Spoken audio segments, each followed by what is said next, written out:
Chapter 99 The Doubloon.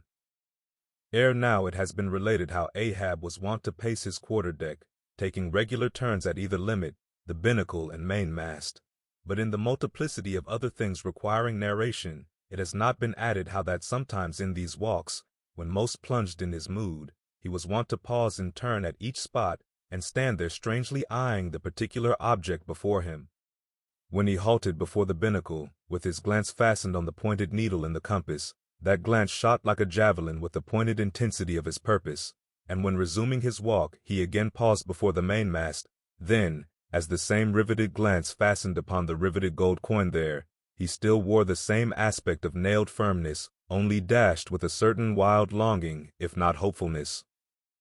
But one morning, turning to pass the doubloon, he seemed to be newly attracted by the strange figures and inscriptions stamped on it, as though now for the first time beginning to interpret for himself in some monomaniac way whatever significance might lurk in them. And some certain significance lurks in all things, else all things are little worth, and the round world itself but an empty cipher, except to sell by the cartload, as they do hills about Boston, to fill up some morass in the Milky Way. Now this doubloon was of purest virgin gold, raked somewhere out of the heart of gorgeous hills, whence, east and west, over golden sands, the headwaters of many a Pactolus flows. And though now nailed amidst all the rustiness of iron bolts and the verdigris of copper spikes, yet, untouchable and immaculate to any foulness, it still preserved its Quito glow. Nor, though placed amongst a ruthless crew, and every hour passed by ruthless hands, and through the livelong night shrouded with thick darkness which might cover any pilfering approach, nevertheless every sunrise found the doubloon where the sunset left it last. For it was set apart and sanctified to one awe-striking end, and however wanton in their sailor ways, one and all, the mariners revered it as the white whale's talisman. Sometimes they talked it over in the weary watch by night, wondering whose it was to be at last, and whether he would ever live to spend it. Now those noble golden coins of South America are as medals of the sun and tropic token pieces. Here palms, alpacas, and volcanoes, sun's disks and stars, ecliptics, horns of plenty, and rich banners waving, are in luxuriant profusion stamped, so that the precious gold seems almost to derive an added preciousness and enhancing glories by passing through those fancy mints, so Spanishly poetic. It so chanced that the doubloon of the Pequod was a most wealthy example of these things. On its round border it bore the letters, República del Ecuador, Quito.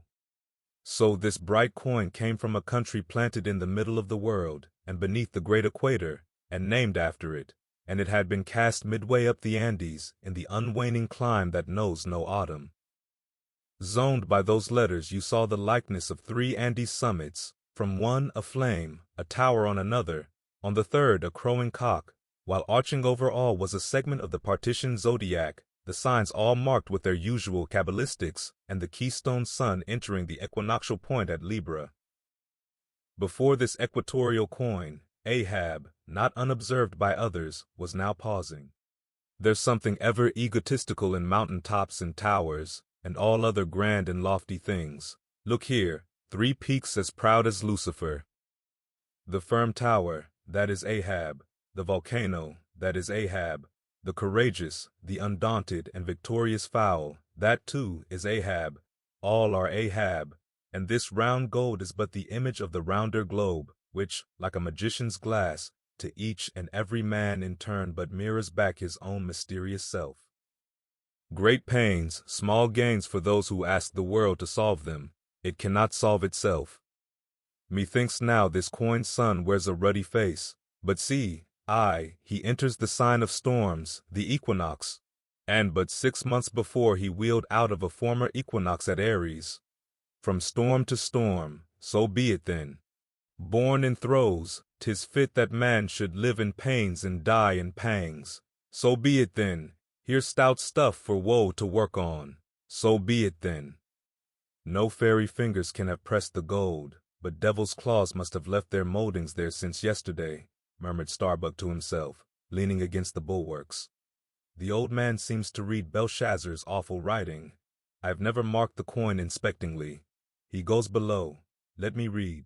A dark valley between three mighty, heaven-abiding peaks that almost seem the Trinity in some faint earthly symbol. So, in this vale of death, God girds us round, and over all our gloom, the sun of righteousness still shines a beacon and a hope. If we bend down our eyes, the dark veil shows her moldy soil, but if we lift them, the bright sun meets our glance halfway to cheer. Yet, oh, the great sun is no fixture, and if, at midnight, we would fain snatch some sweet solace from him, we gaze for him in vain. This coin speaks wisely, mildly, truly, but still sadly to me. I will quit it, lest truth shake me falsely. There now's the old mogul, soliloquized Stubb by the try-works. He's been twigging it. And there goes Starbuck from the same, and both with faces which I should say might be somewhere within 9 fathoms long. And all from looking at a piece of gold, which did I have it now on Negro Hill or in Corlair's Hook, I'd not look at it very long ere spending it. Humph! In my poor, insignificant opinion, I regard this as queer. I have seen doubloons before now in my voyagings, your doubloons of old Spain, your doubloons of Peru, your doubloons of Chile, your doubloons of Bolivia, your doubloons of Popayan, with plenty of gold moidores and pistoles and joes and half-joes and quarter-joes. What then should there be in this doubloon of the equator that is so killing wonderful? By Golconda, let me read it once. Halloa, here's signs and wonders truly. That now is what old Bowditch in his epitome calls the zodiac, and what my almanac below calls ditto. I'll get the almanac, and as I have heard devils can be raised with Dable's arithmetic, I'll try my hand at raising a meaning out of these queer curvicues here with the Massachusetts calendar. Here's the book. Let's see now. Signs and wonders, and the sun, he's always among 'em. Hem. Here they are, here they go, all alive, Aries or the ram, Taurus or the bull in Gemini. Here's Gemini himself, or the twins. Well, the sun he wheels among 'em. Aye, here on the coin he's just crossing the threshold between 2 of 12 sitting rooms all in a ring. Book, you lie there. The fact is, you books must know your places. You'll do to give us the bare words and facts, but we come in to supply the thoughts. That's my small experience, so far as the Massachusetts calendar, and Bowditch's navigator, and Dable's arithmetic go. Signs and wonders, eh? Pity if there is nothing wonderful in signs, and significant in wonders. There's a clue somewhere. Wait a bit. Hist! Hark! By Jove, I have it! Look you, Doubloon, your zodiac. Here is the life of man in one round chapter, and now I'll read it off, straight out of the book. Come, almanac. To begin, there's Aries, or the ram, lecherous dog, he begets us. Then Taurus, or the bull, he bumps us the first thing. Then Gemini, or the twins, that is, virtue and vice. We try to reach virtue when lo comes Cancer the crab and drags us back. And here, going from virtue, Leo, a roaring lion, lies in the path. He gives a few fierce bites and surly dabs with his paw. We escape, and hail Virgo, the virgin. That's our first love. We marry and think to be happy for aye, when pop comes Libra, or the scales. Happiness weighed and found wanting, and while we are very sad about that, Lord, how we suddenly jump, as Scorpio, or the scorpion, stings us in the rear. We are curing the wound, when come the arrows all round. Sagittarius, or the archer, is amusing himself. As we pluck out the shafts, stand aside. Here's the battering ram, Capricornus, or the goat. Full tilt, he comes rushing, and headlong we are tossed, when Aquarius, or the water-bearer, pours out his whole deluge and drowns us, and to wind up with Pisces, or the fishes, we sleep. There's a sermon now, writ in high heaven, and the sun goes through it every year, and yet comes out of it all alive and hearty. Jollily he, aloft there, wheels through toil and trouble, and so, alow here, does jolly Stubb. Oh, jolly's the word for aye. Adieu, Doubloon. But stop, here comes little King Post. Dodge round the try-works now, and let's hear what he'll have to say. There, he's before it. He'll out with something presently. So, he's beginning. I see nothing here but a round thing made of gold, and whoever raises a certain whale, this round thing belongs to him. So what's all this staring been about? It is worth $16, that's true. And at 2 cents the cigar, that's 960 cigars. I won't smoke dirty pipes like Stubb, but I like cigars, and here's 960 of them, so here goes Flask aloft to spy 'em out. Shall I call that wise or foolish now? If it be really wise, it has a foolish look to it, yet if it be really foolish, then has it a sort of wisish look to it. But, avast, here comes our old Manxman, the old hearse driver, he must have been, that is, before he took to the sea. He luffs up before the doubloon, halloa, and goes round on the other side of the mast. Why, there's a horseshoe nailed on that side, and now he's back again. What does that mean? Hark, he's muttering, voice like an old worn-out coffee mill. Prick ears and listen. If the white whale be raised, it must be in a month and a day, when the sun stands in some one of these signs. I've studied signs, and know their marks. They were taught me 20 years ago by the old witch in Copenhagen. Now, in what sign will the sun then be? The horseshoe sign, for there it is, right opposite the gold. And what's the horseshoe sign? The lion is the horseshoe sign, the roaring and devouring lion. Ship, old ship, my old head shakes to think of thee. There's another rendering now, but still one text. All sorts of men in one kind of world, you see. Dodge again. Here comes Queequeg, all tattooing. Looks like the signs of the zodiac himself. What says the cannibal?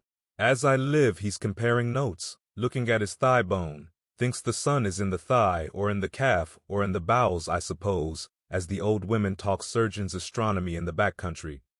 And, by Jove, he's found something there in the vicinity of his thigh. I guess it's Sagittarius, or the Archer. No, he don't know what to make of the doubloon. He takes it for an old button off some king's trousers.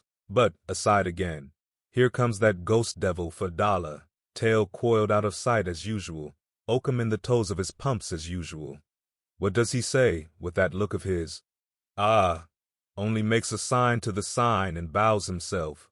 There is a sun on the coin, fire worshipper, depend upon it. Ho, more and more. This way comes Pip, poor boy. Would he had died, or I. He's half horrible to me.